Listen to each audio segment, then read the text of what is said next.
Assalamualaikum warahmatullahi wabarakatuh. Innal hamdalillah nahmaduhu wa nasta'inuhu wa nastaghfiruh wa na'udzu billahi min shururi anfusina wa min sayyiati a'malina. Man yahdihillahu fala mudilla lahu wa man yudlil fala hadiya lahu. Asyhadu an la ilaha illallah wahdahu la syarika lahu wa asyhadu anna Muhammadan abduhu wa rasuluh. Amma ba'd. Yang saya hormati Tuan Imam bersama Kuasa Masjid Al-Ghafur pada Lati Perlis, tuan-tuan puan-puan Allah sekalian. Pertama sekali marilah sama-sama kita manjatkan rasa syukur kita kepada Allah Subhanahu Wa Taala kerana limpah kurnianya, dengan rahmatnya dia beri masa kepada kita, dia beri tenaga, dia beri kesihatan dan juga kesempatan pada pagi ini dapat sama-sama kita hadir untuk sama-sama kita solat subuh berjemaah, dan sampai itu kita sambung kuliah mingguan kita. Untuk malam tuan-tuan, kita dah berhenti dah lebih kurang sebulan tuan PKP hari tu ni, dan hari ni alhamdulillah lah Allah bagi balik sambung untuk kita solat berjemaah ramai-ramai dan juga boleh sambung balik program-program kuliah yang ada tuan. Pada pagi ni kita akan sambung bab sambungan hari tu ni, bab zalim, bab fiqh zaliman, larangan qiran, mengambil dua sekaligus kurma berjemaah. Cerita hari ni zalim kita belajar dulu ni, zalim ada banyak. Dan hari ni bab makan, hari ni pun kita zalim ke orang. Masjid saya lagi contohlah buat jamuan lepas isya, makan nasi lepas subuh, nasi ambil seorang sebungkus. Tiba-tiba kita rembat 2-3 bungkus. Macam mana tuan? Boleh tak boleh? Cerita dia kalau kita panggilan kita 50 orang, hari tu mai kata 30 orang. Kita bagi dulu orang ambil seorang satu. Tiba-tiba ada lebih. Boleh kita ambil 2-3. Ni tak. Kita ada 50 orang, benda ada 30, kita rembat 2 pula. Orang tak boleh makan tuan. Tu cerita dia ada hak dah. Kalau lapar tunggu sat. Kita makan kita ni, apa kita? Sebab dah pertukai dah seorang satu. Sekali lagi kalau tak ada, pun kita boleh ambil pula 2, 3, 4, 5 pun tak apa. Kalau benda lebih banyak. Itu tajuk ni. Jadi cerita dia, kita tak boleh tu pergi ambil benda tu banyak sekaligus. Sebab apa? Kita tak tahu hak belakang tu boleh makan tak boleh makan. Sebab apa? Ramai. Kalau kita beli sekali nasi bungkus, 3 bungkus, tu abang kita. Aku dah biasa makan 2 bungkus. Belilah 2 bungkus. Tapi tak, obat kenduri ni dia tak dah satu kepala, satu seorang sebagainya. Jadi apakah cerita dalil tentang tajuk kita hari ni? Okey, sebelum saya nak pergi tajuk kita hari ni, kita tengok sikit tentang apa itu tauhid. Tauhid ni apa dia tuan? Apa itu tauhid? Dia suara api tahu tak? Saya ubah penatang ni pula.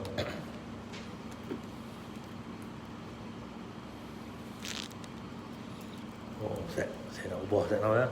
Dia punya setting lari sikit sebab saya dah guna dekat pejabat lagu lain. Dia punya sound ni dia kena pergi tang apa ni.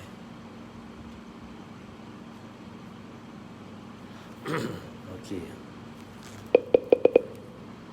إن تنصروا الله ينصركم ويثبت أقدامكم.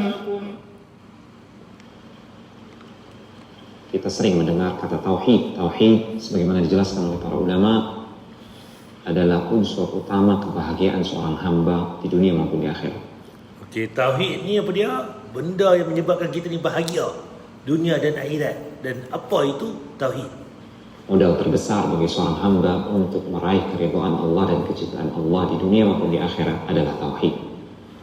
Tauhid sendiri secara bahasa berasal dari kata kerja wahada yuwahhidu. Artinya adalah menjadikan sesuatu atau meyakini sesuatu itu satu atau tunggal. Okey, wahid ni satu. Kita percaya benda tu ada satu saja. Esa. Itu Allah tuan. Kalau tunggal ni tak ada lain dah. Anak tunggal seorang dia saja. Dia Allah itu Tuhan kita tu satu. Dan tidak ada Tuhan yang lain kecuali illallah. Itu yang pertama tuan. Adapun yang dimaksud secara istilah tauhid adalah mengesahkan Allah Subhanahu wa taala pada kekhususan yang dimiliki oleh Allah Subhanahu wa taala. Jadi yang pertama sekali kita esa Allah. Allah itu Tuhan hanya saja yang berhak disembah. Melapa tidak ada ilah lain, tidak ada Tuhan lain kecuali illallah. Itu yang pertama. Dan kekhususan-kekhususan Allah Subhanahu wa taala yang dijabarkan di dalam Al-Qur'an, yang dijelaskan oleh Allah sendiri dan dipaparkan oleh Rasulullah SAW dalam hadis-hadis yang sahih. Saya mahu saya apa yang Allah beritahu, apa dia tentang diri dia. Macam mana kita nak kenal Allah ni? Allah terang sendiri macam mana diri Allah itu. Tidak keluar dari 3 kelompok besar. Yang pertama adalah kekhususan Allah Subhanahu wa taala yang terkait dengan perbuatannya atau rububiyahnya. Okey, yang pertama sekali kita tahu Allah ni pencipta, memiliki segala. Allah ni buat bintang, bulan, Ar-Rahman, Ar-Rahim, penyayang, pemurah. Itu kita tahu, tuan. Sebab apa? Itu kelompok yang pertama ataupun pengkhususan yang pertama, Rabb, Tuhan kita, tuan. Hanya Allah saja, hanya Dia sendiri yang menciptakan alam semesta dan segenap isinya. Hanya Allah saja yang mengatur alam semesta ini. Hanya Dia sendiri yang menghidupkan, mematikan, memberikan rezeki. Dan hanya Dia saja yang menentukan, yang berkuasa di alam semesta ini. Okey, yang pertama ni tahu Allah saja yang memilikikan segala ni. Dunia ni, ciptaan apa semua ni milik Allah. Jika kita tanya balik orang Arab Jahiliyah, orang kafir pun mereka berkata Allah buat juga. Dia tahu Allah tu ada, Tuhan tu ada. Tapi apa masalah mereka? Mereka tak mengatakan Allah itu hanya Allah saja. Allah Tuhan kita, tapi sembah berhala ni. Allah Tuhan kita, guna tokong ni juga. Sebab itu bezanya kita dengan yang lain. Sebab apa? Hanya pada Allah saja. Tunggal itu, Esa itu kita, mereka tak boleh terima. Mereka percaya Tuhan itu ada, tapi mereka guna benda lain. Itu bezanya kita dengan mereka. Ini kemudian kekhususan ini dikelompokkan oleh para ulama dalam Tauhid Ar-Rububiyah. Kemudian yang kedua, kekhususan Allah yang terkait dengan nama-namanya yang maha indah dan sifat-sifatnya yang maha sempurna. Hanya Dia pemilik nama Ar-Rahman, sekaligus hanya Dia pemilik nama dan sifat yang maha pengasih dan maha penyayang. Yang kedua ni pula Asmaul Husna, nama Allah itu. Allah maha pemurah, penyayang, maha pengasih, maha berkuasa, maha bijaksana. Jadi semua itu milik Allah. Yang ni pun orang kafir berkata dia pun tahu juga. Tuhan itu baik, Tuhan itu pemurah, Tuhan itu kaya, dia pun tahu. Tapi bezanya apa? Kita saya Tuhan. Yang rahmatnya meliputi segenap makhluk. Hanya Dia yang memiliki sifat tidak pernah lelah, tidak pernah tidur sedikit pun. La ta'khudhuhu sinatun wa la nawm. Allah sama sekali tidak disentuh oleh rasa ngantuk, apalagi tidur. Ini adalah kekhususan Allah Subhanahu wa taala yang terkait dengan sifat-sifatnya dan nama-namanya yang maha sempurna. Kemudian nama-nama Allah pula ada banyak kan? Yang kita tahu ni 99. Sebab tu ada nasyid. Nas'aluka ya man huwallah ar-Rahman ar-Rahim sampai habis kan? Cuma adakah nama Allah banyak tu? Ada lebih lagi kan? Itu yang Allah beritahu dengan jelas dalam Quran. Bahkan ada di luar sana lagi, ada lagi Nabi beritahu yang mana yang kita tak ketahui. Ulama mengelompokkan kekhususan-kekhususan ini dalam Tauhid Al-Asma wa Sifat. Kekhususan Allah yang ketiga terkait dengan perbuatan hamba dalam beribadah kepada Allah Subhanahu wa taala. Yang ketiga ni dah beza kita dengan ahli mutusami, anak lelaki apa maniam ke apa. Yang ketiga ni dia tak boleh letak hak lain. Sebab kita letak hanya Allah saja yang berhak disembah. Hanya Allah saja yang berhak kita betul sembah sebaliknya minta pertolongan. Sebab tu orang Arab Jahiliyah ni dia percaya Tuhan tu ada, Kaabah tu, tapi dia ada berhala-berhala ni. Sebab apa? Berhala ni nak sampai doa kat Tuhan. Sama juga tokong yang ada lah ni. Kalau tanya apa ni, Cina ke apa, Puteri Islami ke, orang Hindu ke apa sebenarnya, dia percaya Tuhan tu ada. Tapi apa? Banyak dewa ni, mai kepala orang, mai kepala apa tu gajah sebenarnya, mai kepala sebenarnya tutup. Nampak? Sebab apa? Depa bagi banyak. Jadi kita ni beza dengan mereka, la ilaha illallah. Hanya Allah yang berhak kita sembah, kan? Tak ada lain selain daripada Allah. Sebab tu Nabi Muhammad, Adam, Idris, semua Nabi ni, Ibrahim, Musa, Isa sebenarnya Allah yang satu, Esa.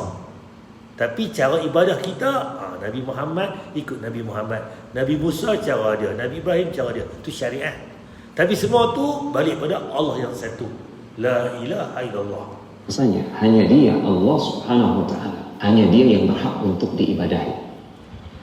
maka kita wajib mentauhidkan, mengesahkan Allah Subhanahu wa taala, menjadikan Dia satu-satunya yang berhak untuk menerima ibadah yang disyariatkan, ibadah yang hak. Ini kemudian dikelompokkan oleh para ulama dalam tauhid al-uluhiyah. Tauhid uluhiyah, ahad tadi, satu tadi.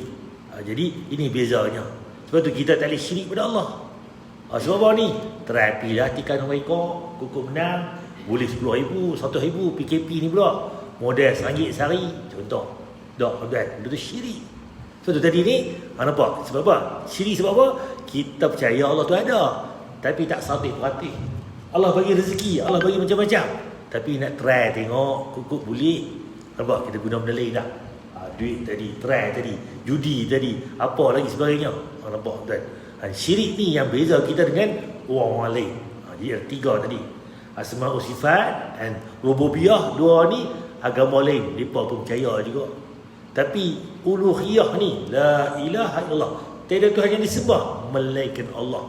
Hak tu yang mereka tak boleh terima tuan. Ini nak beza kita kena pedar betul dengan tauhid ni tuan. Okey, tapi sini tuan, di tajuk kita sebelum cuti hari tu, ulang kaji sikit, dosa orang yang mengambil tanah orang lain secara zalim. Tanah orang lain kita ambil, buat lega, buat tak tahu jiran kita ke, adik-beradik kita ke sebagainya, bukan milik kita, kita buat apa, kita rampas dan sebagainya. Macam mana tuan? Larangan menzalimi saudara sesama muslim. Apa dia tuan? Seorang muslim itu saudaranya bagi muslim yang lain, tidak boleh menzaliminya dan tidak boleh pula menyerahnya kepada orang yang hendak menyakitinya. Barang siapa yang memenuhi keperluan saudaranya, maka Allah akan memenuhi keperluannya. Barang siapa yang melapang kesulitan seorang muslim, nescaya Allah akan melapang kesulitannya di akhirat kelak. Cerita dia, kalau kita lapang kawan kita, tolong kawan kita, Allah akan bantu kita kat dunia. Kalau kita bantu kawan kita ni, Allah akan bantu akhirat itu, pemudahkan jalannya. Barang siapa yang melapangkan kesulitan seorang muslim, nescaya Allah akan melapangkan kesulitannya di hari kiamat pula. Hari kiamat nanti kita tolong kawan kita, kan, apa dia, kenduri, tolong buat apa sebagainya, bantu macam-macam.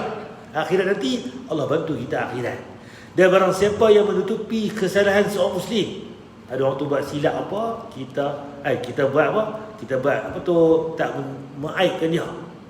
Tiba-tiba kalau kita ni buat sikit silap, duk cerdik dia pula, pergi kedai kopi, duk pergi jajah pula, dia tu buat salah tu, dia tu ni, cerita macam-macam. Jangan tuan. Kalau kita tutup aib seorang muslim, nescaya Allah akan tutup aib kita pada hari kiamat. Aib kita tuan, kita tak tahu tuan. Yang kita buat jahat dah ni semua ni, kan, maksiat ke apa ni, Allah sayang kita, Allah tutup. Kita dengan Allah saja. Tapi tak, kita duk pergi londeh aib orang pula. Kalau buat lagu tu, Allah akan londeh aib kita tuan. Macam mana? Ini tadi ni. Kalau kita jaga aib orang, Allah akan jaga aib kita tuan.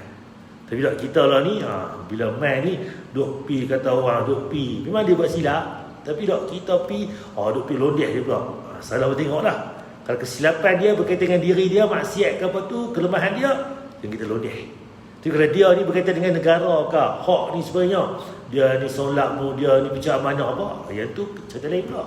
Yang tu sebab apa? Itu harta kita, hak bersama, kita kena pertahankan. Ni tak, ni kita kena faham balik.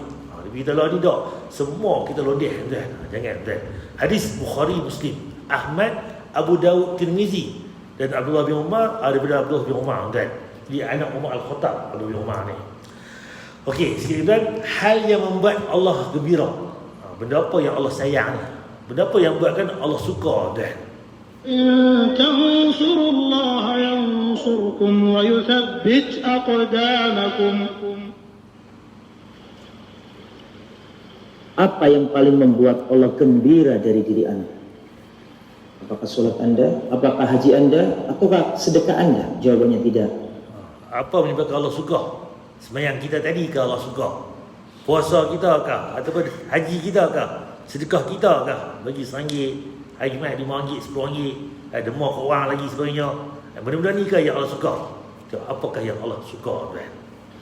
Tetapi yang paling membuat Allah gembira dari diri kita adalah taubat yang kita lakukan. Betul lah, Allah sayang kita, suka kita sembahyang, suka kita ibadah, suka kita sedekah, suka kita buat macam-macam. Tapi yang paling Allah suka ni apa dia? Kita bertaubat kepada Allah. Itu yang paling Allah suka lagi. Sebab apa tuan? Penyesalan terhadap dosa yang kita lakukan dari diri kita, itulah yang paling menggembirakan Allah Subhanahu wa taala. Rasulullah sallallahu alaihi wasallam bersabda dalam hadis yang sahih dikeluarkan Imam Muslim, sesungguhnya Allah benar-benar sungguh sangat gembira dengan tobatnya seorang hamba, melebihi kegembiraan salah satu di antara kalian. Dia kata sini Pak, Allah sangat suka kita ni. Kalau kita bertobat pada Allah ni, Allah suka daripada kita yang suka sama kita ni. Apa dia tuan? Jika kalian berada di atas hewan tunggangan kalian, kemudian kalian berada di padang pasir yang sangat luas, tiba-tiba hewan yang ditunggangi itu pergi meninggalkannya. Padahal makanannya ada di situ, perbekalannya ada di situ, minumannya ada di situ. Sampai orang ini putus asa mencari hewan tunggangannya ke sana kemari, tidak menemukannya. Macam mana tuan? Dia bawa unta, bawa tunggangan dia pergi padang pasir, tengok ni duduk rehat-rehat sat, mungkin rehat-rehat tu tidur ke apa ke, selit-selit tengok, unta hilang. Jenuh tuan. Nak pergi mana ni, nak pergi jalan mana pun dah tak kenderaan. Barang makanan apa semua tu duduk atas unta tadi, hilang lagi. Nak jalan ni berapa hari lagi ni, nak pergi ni, tak tahu jumpa kampung apa ni. Susah tuan. Risau tuan. Itu jadi kan laki yang mana hilang unta di padang tengah apa, di padang waktu padang pasir tuan. Dia putus asa dan dibayang-bayangnya adalah kematian. Karena kelelahan, dia mendatangi pohon, kemudian berbaring di bawah naungan pohon tersebut. Tiba-tiba Allah mengkuasakan hewan tunggangannya yang bersamanya ada makanannya, ada minumannya, ada perbekalannya. Tiba-tiba datang kepada pemiliknya, maka sang pemilik segera mengambil tali kekangnya. Duduk rehat-rehat ni, letih tuan, berjalan cari pun tak jumpa. Main unta yang dia hilang tu tuan, main dekat dia tuan. Kita jadi tuan seronok tak sangka tuan. Apa lagi dia kata tuan? Mengambil tali kendalinya dan dia bergembira. Saking gembiranya dia mengatakan, ya Allah, engkau adalah hambaku, sedangkan aku adalah Tuhan. Dia kata apa tuan? Allah, engkau hamba aku ni Tuhan kau. Tuan. Nampak apa? Dia seronok sangat tuan, terlupa kata silap. Allah tu hamba dia, dia tu Tuhan pada hamba tadi. Nampak tuan?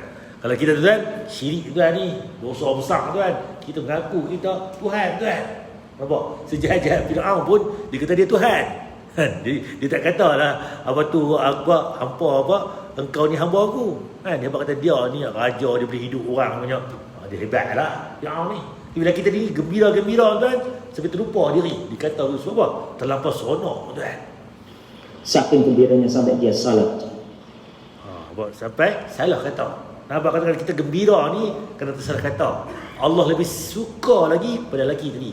Nampak kata sangat gembiranya Allah. Orang tu dia buat jahat, buat maksiat, dan dia insaf, dia balik pada Allah balik. Dia kembali pada Allah balik. Itu Allah lebih suka lagi. Memang Allah suka kita semayang hari ni, puasa, ibadah, Allah sayang. Tapi kalau berlaku jadi lagu tu, itu lebih Allah suka lagi dia minta taubat. Buat maksiat, kita ralik, Allah, ya Allah aku ni terlajak, ya Allah minta maaf, minta ampun, aku bertaubat pada engkau. Itu Allah lebih suka lagi. Ya kan? Kita buat itu kan. Ada kesalahan saja, kita minta ampun pada Allah, kembali pada Allah bertaubat. Sudahkah kita membuat Allah gembira? Sudahkah kita membuat Allah bangga dengan diri kita? Dengan apa itu? Dengan tangisan air mata yang kita panjatkan di malam hari karena berdoa kepada Allah Subhanahu wa taala. Kita bertobat kembali kepada Allah, ini adalah hal yang paling menggembirakan Allah Subhanahu wa taala.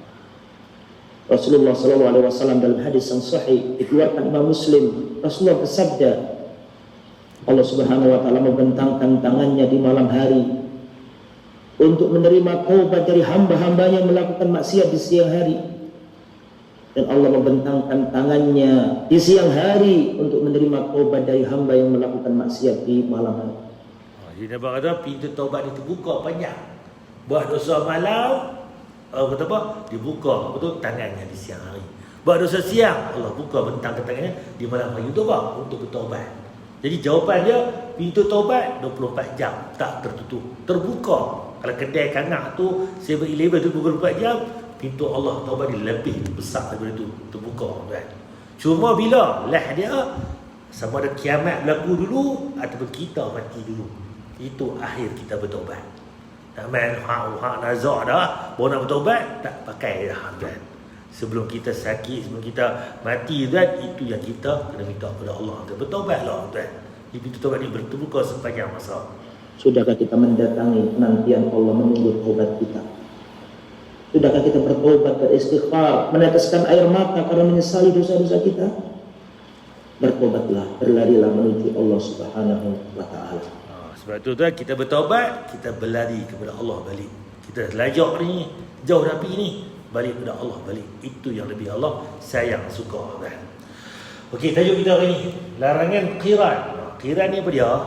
Qiran ni kita ambil dua sekaligus, kurma berjemaah, haji qiran. Nampak kan? Qiran ni kita buat dua sekaligus, haji pun buat, umrah pun buat, qiran. Tapi dalam bab ni ambil kurma dua sekaligus. Macam mana tuan? Dari Abdullah bin Umar radhiyallahu bahawa ia berkata, Rasulullah SAW melarang seseorang mengambil dua sekaligus, qiran namanya, sehingga temannya yang lain mengizinnya. Sehingga kalau kawan dia bagi, baru boleh kita ambil. Contoh, ni siapa nak makan ni nasi lemak ni lebih ni, tak mahu no, saya ambil lah no, 2-3. Contoh, ambil lah, orang lain dah balik dah, tinggal tu banyak, tak apa lah. Ni dah kita buah awal tu pergi balun 3 nasi lemak, orang yang last dia tak tahu dia kan. Kan, orang tu macam mana, balun 5 biji.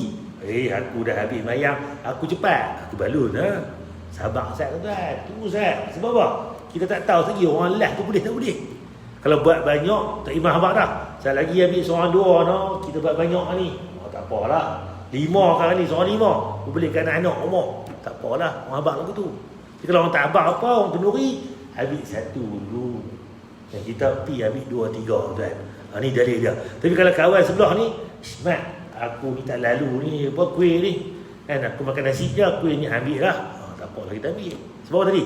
Sebab orang izinkan. Hak dia bagi dekat kawan dia. Dan hadis Bukhari Muslim. Ini yang pertama. Kandungan bab, Ibnu Battal berkata, larangan qiran mengambil 2 butir sekaligus merupakan tuntutan adab ketika makan. Demikian menurut pendapat jumhur. Bukan larangan yang bererti pengharaman. Tak boleh turun. Sebagainya yang dikatakan oleh kaum Zahariyah ni. Kerana memakan yang dihidangkan untuk dimakan adalah untuk dinikmati, bukan untuk ditahan. Nama kenduri. Nama kenduri orang nak jamu kita, mesti jamu boleh makan banyak. Tapi dalam banyak-banyak tu timbang tarah lah. Yang makan kenduri tu baru mula ni, tak tahu yang lain dapat tak dapat. Makan ala kadar dulu. Tapi kalau ada lebih, kita makan. Sebab tu rumah pun kenduri. Masjid pun buat kenduri. Betul. Tapi tengok cukup tak cukup untuk semua orang. Namun jika salah seorang daripada mereka mengambil lebih banyak dari yang lain, maka hal itu seperti itu tidak boleh dilakukan. Lihat Fathul Bari, rujuk balik Fathul Bari. Al-Qutubi berkata dalam Al-Mufhim, kaum Zahiriyah membawakan larangan ini kepada pengharaman mutlak. Yang mana yang percaya, yang dipaham dah larangan ni haram terus. Ini merupakan kejahilan mereka terhadap redaksi hadis yang mana dan maknanya. Seperti Islam ni tengok dalam hadis yang umum tu. Adapun jumhur fuqaha dan ulama membawa larangan ini dalam kondisi makan bersama-sama berjemaah. Dalil ini adalah pemahaman Ibn Umar. Perawi di sini dalam memahami maknanya. Beliau tentu lebih faham makna hadis ini lebih atau kondisinya. Dalilnya adalah perkataannya, kecuali seseorang yang diizinkan oleh saudara dia. Makan dalam talam kan, contohnya banyak ni ribut, makan sikit-sikit. Kawan-kawan kita ni dah makan umur dah tadi, ni dah makan kat tempat lain, ada banyak ni, ambil ni, makan kita makan lah banyak sikit pada orang lain. Sebab apa? Kita orang bagi kat kita habat mereka tu. Ni dah pergi rembat ambil tu, dia banyak siap-siap dah, jangan dia tamak nama dia. Sebab tu nampak itu yang Nabi larang tuan. Jumhur menyebut 2 alasan berikut. Pertama, perbuatan itu menunjukkan sifat rakus, tamak. Nampak tamak tuan. Inilah alasan yang dikemukakan oleh Aisyah radhiyallahu. Beliau berkata itu merupakan perbuatan yang hina. Jadi tamak haloba ni hina perbuatan itu. Kedua pula, itu merupakan sikap mengutamakan diri sendiri. Kita boleh kenal pula dia ni macam mana, kedekut ke, pemberi ke, pemurah ke, yang mana sikap mengutamakan diri sendiri lebih daripada hak yang semestinya. teman-teman ataupun satu dalam satu hidangan. Padahal mereka semua sama. Nama kita semua orang pun ada mulut makan, minum perut satu ni, masing-masing pun nak makan juga. Tapi tak, kita ditambah, kita ambil dua. Al-Hafiz Ibn Hajar berkata dalam Fathul Bari, termasuk juga kategori kurma, ada rutab, kurma basah, kurma kering, kismih ke anggur, apa saja jenis buah lah, sama juga. Buah rayyan ke, ulah-ulah tu, rambutan ke apa ke, semua ni benda yang sama. Orang bagi makan, ambil seorang satu. Kemudian kalau dah lebih 2, 3, 4 pun silalah tuan. Sebagian ahli ulama ilmu mengklaim bahawa larangan qiran mengambil 2 biji sekaligus dalam satu hidangan sudah dimansuhkan, dihapuskan hukumnya kerana larangan tersebut pada zaman mereka, iaitu pada saat mereka dalam kondisi sempit sulit. Adapun sekarang mereka tidak perlu meminta-minta lagi. Bila ni hadis ni zaman dulu yang awal tu, zaman tak ada, jadi benda tu seorang satu.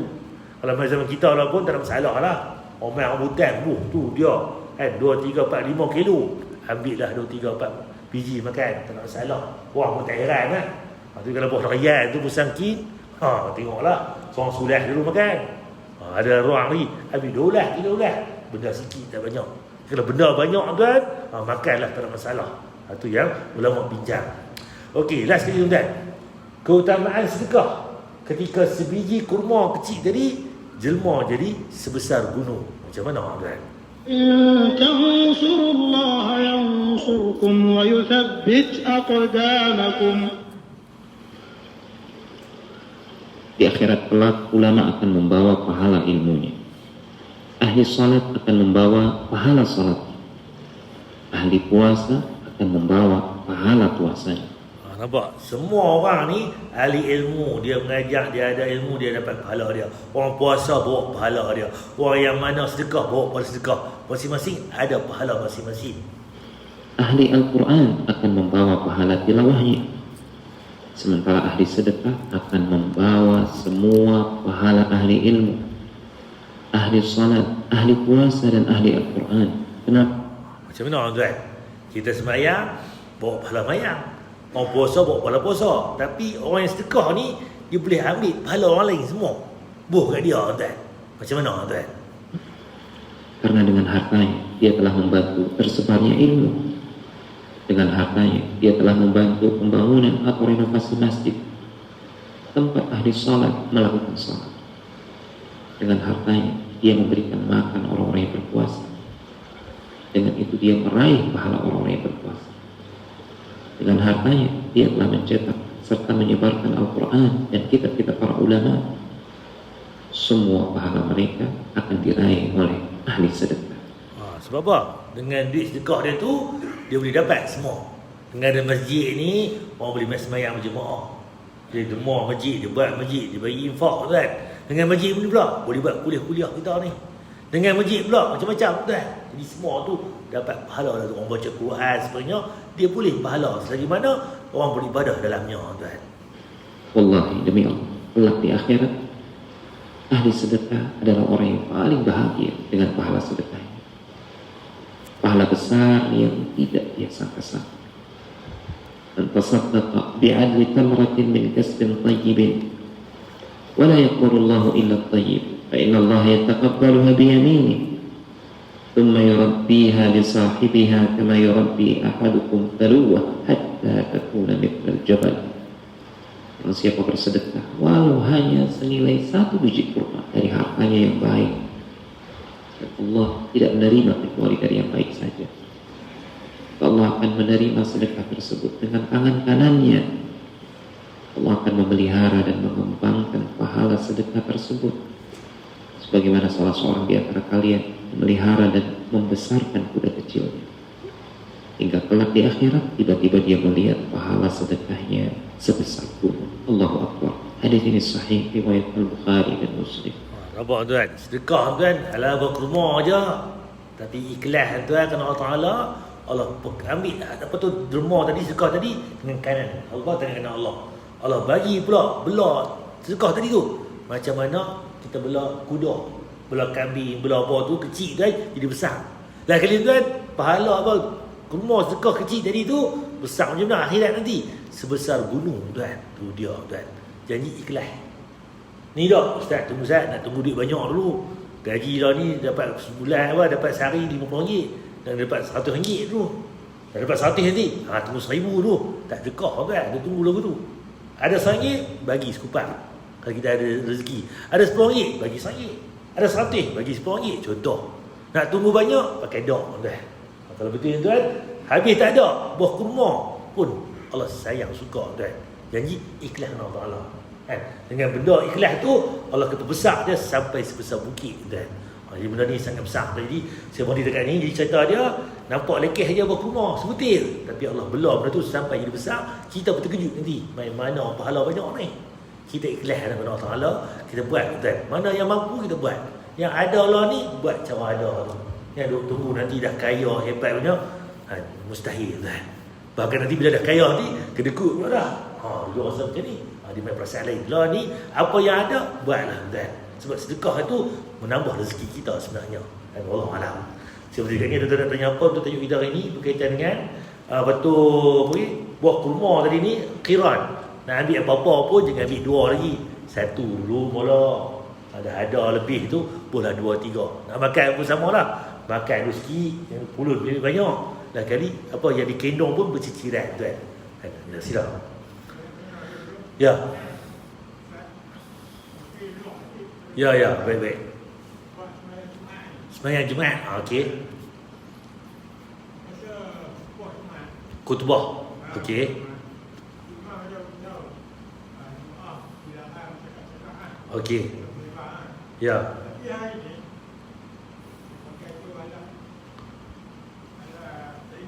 Okey, telefon. Dia buat tak riba dah. Dia duduk tidak duduk tek. Tok Imam duduk depan. Dia cakap. Macam mana? Setuju? Okey, terima kasih. Soalan yang baik. Macam mana? Nabi larang kita jangan kita berkata-kata dalam Jumaat. Kalau berkata-kata pahala hilang. Ustaz, saya berkata pun duk WhatsApp seorang-seorang ni. Tok Imam pun tak tahu, kawan pun tak kacau duk seorang-seorang kita. Itu pun dikira. Sebab ayat dia lara, fakat lara. Lara dia macam mana? Zaman Nabi dia pun tak ada handset. Apa dia buat? Masjid Nabi tanah zaman awal tu. Dia buat apa? Dia pun main batu dah. Kalau kita bahasa kita kapek, dia main contiang kapek tu. Contiang alik-alik. Zaman Arab apa, zaman sahabat-sahabat dulu pun dia tak ada lah contiang tu. Nampak tak ada batu-batu kan, batu-batu kecil tu. Batu kerikil duk main ni, duk pegang. Itu pun lara tuan. Termasuk larangan yang Nabi kata tu. Berkata lebih lagi lah. Kalau kita tak kali sebab tu semayang apa khutbah Jumaat ni, tengok Tok Khatib tu nak khutbah apa dia kata. Dia tak tengok Ustaz. Dia tarik lena tu comeback lagi pula apa lagi. Tu pun lara juga sebenarnya. Tapi tu kan kena tengok balik lah. Dia walaupun dia tak kacau orang, kena berhati-hati. Sebab kita nak 15 minit setengah jam tu dengar betul-betul. Dan itulah kena Nabi manfaat. Tok Imam nak cerita apa itu, apa dia sebagainya. Semua tu kita tengok balik. Jadi cerita dia, walaupun tak kata-kata tadi, dia masuk hadis yang kata lara tadi. Kita alik, kita main-main. Handset pun sama lah. WhatsApp tu. Tutup Ustaz, Ustaz lagi ni. Assalamualaikum warahmatullahi wabarakatuh. Tengoklah. Nak kena beli garam. Ini pesan. Ni padi benih sampai dah. Ni betul harum manis mai dah. Baja contoh. Ni apa dia lagi. Semua tu pilah orang pun. Sebab tu Allah apa? Bila azan saja, tinggal kerja main masjid. Habis semayang, fantashiru fi khalifah. Pilah ke muka bumi ni cari rezeki. Nak cari apa ke berniaga ke apa, pilah ke semayang tu. Allah tak larang pun. Azan pula main balik. Habis tu pilah tahu mana pun. Tu jawapannya Allah. Islam tak kata kita 24 jam duduk kita semayang. Dia ada kata. Ya.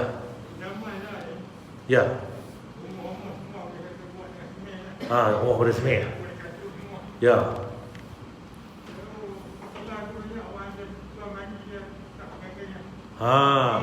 Mandi tak pakai basah. Macam mana pula? Okey, baik, terima kasih. Macam status tu pula. Soalan tu nampak macam biasa je. Tapi itu yang kena kita ni. Macam mana ni Ustaz? Kan? Nak pakai basah pun tak ada lah ni. Dulu orang jual dekat net pun tak ada lah ni. Contohlah. Cerita dia, okey, dalam bab tu kita balik pada zaman Nabi balik. Macam mana cerita dia? Dalil. Nabi pertama Nabi Musa. Nabi Musa ni orang Yahudi Bani Israel. Depa ni amalan kaum depa mandi bokeh. Bokeh macam mana? Depa pergi macam kalau kat kolam tu, depa mandi ramai bokeh. Tapi Nabi Musa ni dia akan pergi jauh sikit, dia mandi jauh, tak mandi bogey dengan kawan dia. Dia berkata apa? Nabi Musa ni ada benda dia nak sembunyi kat kita lah tu. Dia cacat ke apa ke, penyakit ke apa ke, dia kata Nabi Musa. Itu amalan mereka. Satu hari dengan izin Allah, dia mandi kat jauh-jauh. Dia letak pakaian di atas batu, mandi. Elok dah mandi tuan, nak pergi ambil pakaian dia, batu tadi buat pelari baju dia. Orang cerita ni. Kemudian apa dia buat? Dia ligat batu tu, lintas depa yang mandi ramai-ramai. Depa tengok Nabi Musa ni, ya Allah, kita silap. Nabi Musa tak ada apa pun, cacat apa pun, elok je kita pun. Kemudian dah dapat batu tu pula Nabi Musa apa? Dia rembuk batu Musa apa? Batu tu, dia katak, dia tumbuk. Pecah batu tu seolah macam 7 kali katak orang biasa ni. Kuat tak kuatnya mukjizat Nabi Musa ni pecah kuat. Sebab tu Nabi Musa dia tampak ditumbuk, seorang tu mati tu Itu zaman Nabi Musa. Jadi zaman Musa tu masyarakat mereka mandi bogey. Itu pertama. Tak apalah tu syariat mereka ni. Nabi Ayub pula, kisah lain pula, dia mandi dia dalam bilik dia. Dalam keadaan bogey juga. Dengan izin Allah, Allah turun satu belalang mah kat dia. Lepas tu dia ambil belalang mah tu. Nabi Ayub ni kaya dah. Allah tegur dia. Wahai Nabi Ayub, kenapa kau ambil belalang mah tu? Ya Allah, belalang mah ni kau bagi. Kau bagi ni aku ambil benda pemberian kau. Kau dah kaya? Tak. Aku akan ambil benda tu sebagai tanda aku bersyukur nikmat yang kau bagi. Dalam dalil itu nampak kata Nabi Ayub mandi bogey. Itu cerita lain lah. Okey. Cerita kita pula, mandi bogey boleh tak kita Nabi Muhammad ni? Nabi Muhammad, cerita dia boleh mandi bogey. Tapi kena ada tutup. Keliling mandi seorang-seorang tu. Tapi Nabi Muhammad berkata, aku ni malu pada Tuhanku. Aku pakai apa? Sebab tu aku menutup apa? Pakaian aku. Itu cerita dia. Cerita kalau kita mandi seorang-seorang dan bilik air, boleh bogey taknya. Buh gantung kentola banyak kita mandi lah. Tak ada dosa. Tapi dari segi adab tu pula, kalau boleh tutuplah sikit. Tu cerita dia. Jawapan dia. Tapi kalau mandi kat luar tu, waktu pahat kan begitu ni, kita terjun totor ni dia mandi bogey, tak kena gaya kot. Budak-budak tak apalah, mereka tak tahu mana-mana. Itu jawapan dia. Jadi cerita dia, berdosa tak? Berdosa tak berdosa. Sebab kita mandi bilik kita kecil. Siapa tak nampak. Tapi kita beradab lah, malu kat Tuhan kita ni. Apa Habib? Cicak tu tengok pun, krek tu tengok kita ni. Itulah lebih kurang tu cicak. Ni Tuhan kita kan. Itulah lebih kurang. Dosa tak ada. Nabi tak ada dosa pun. Sebab benda bilik kecil kita. Bahkan Nabi Abang pula masuk bilik air, baca bismillah. Keluar tu ufrah nak sebenarnya kan, tu bilik air. Sebab apa? Iblis syaitan kalau dia nak mengendak kita, dia boleh tengok kita bogey tu. Bila kita baca bismillah apa, masuk bilik air sebenarnya, dia tak boleh tengok kita dah. Sebab tu kita nak buang baju ni, baca bismillah pakai baju semua ni, baca bismillah kan. Iblis syaitan tak boleh lihat aurat kita. Kalau dia nak mengendak, dia boleh mengendak. Tapi dengan baca bismillah tu, dia tak boleh mengendak kita. Itu dia cerita lain lah. Dan Allah Alam kan. Tuan-tuan lagi kan. Terima kasih banyak insya-Allah dah. Masa apa dah ni dah. Subhanakallah wa bihamdika asyhadu an la ilaha illa anta astaghfiruka wa atubu ilaik. Assalamualaikum warahmatullahi wabarakatuh.